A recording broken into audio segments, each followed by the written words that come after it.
धन्यवाद अध्यक्ष महोदय। मैं माननीय राज्यपाल महामहिम के अभिभाषण की सराहना करने के साथ साथ अभिभाषण के विपक्ष में कुछ बातें रखना चाहता हूं। माननीय राज्यपाल के अभिभाषण क्रम संख्या 6 में केंद्र सरकार से 1,36,000 करोड़ वापस लाने की बात कही है और सही भी है, और हर एक राज्य को उसका बाकी पैसा मिलना चाहिए, उनका हक मिलना चाहिए।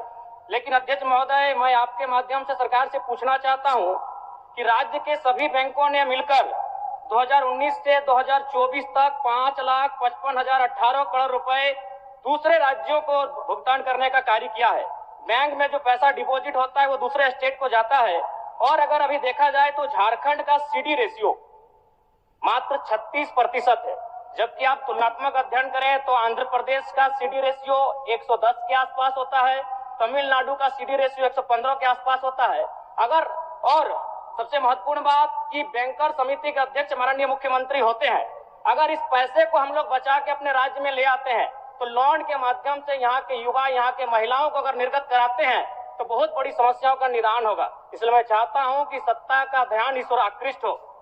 मैं आगे अध्यक्ष महोदय, राज्यपाल महोदय ने अपने अभिभाषण में शहीदों का जिक्र किया, शहीदों के विचारों को आत्मसात करने का जिक्र किया, लेकिन मैं कहना चाहता हूं कि शहीदों के उन्हें माला चढ़ाना, उनके विचारों को आत्मसात करने से कहीं ज्यादा जरूरी है शहीदों को सम्मान देना।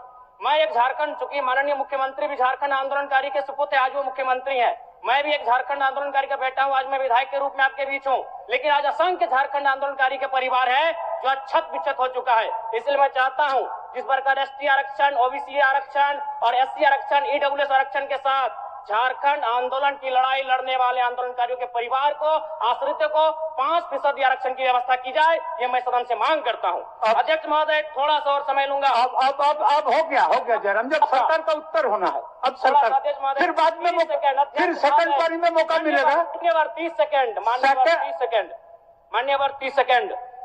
चलिए बोल लीजिए। राज्यपाल महोदय के अभिभाषण में इको टूरिज्म डेवलपमेंट कॉर्पोरेशन निर्माण की बात कही है, जो कि सराहनीय है, और मैं चाहता हूं मेरे क्षेत्र में एक पारासात में पुत्री गढ़ी आता है और डेलिया डैम आता है, उनका उस दिशा में भी डेवलपमेंट करने की दिशा में आगे बढ़ा जाए। और सबसे महत्वपूर्ण बात जो झारखंड के नाम में छुपा है, झाड़ और खंड, झाड़ यानी जंगल, खंड यानी जमीन भूभाग, एक बहुत बढ़िया संबोधन अभिभाषण रहा महोदय, जिसमें उन्होंने जीएम लैंड की जो रसीद 2017 में रोकी गई थी उसकी रसीद पुनः काटी जाएगी। लेकिन मैं साथ ही साथ यह भी चाहता हूं, क्योंकि झारखंड में जितने भी उद्योग स्थापित हैं, चाहे वो रांची का एचईसी हो, दिल्ली का हिंडाल्को हो, सरकार का उत्तर माननीय मुख्यमंत्री, यदि 20-25 वर्षों के बाद उन उद्योगों की जमीन खाली पड़ी है, मुख्यमंत्री को वापस कराई जाए, मैं आपसे ये मांग करता हूँ। धन्यवाद।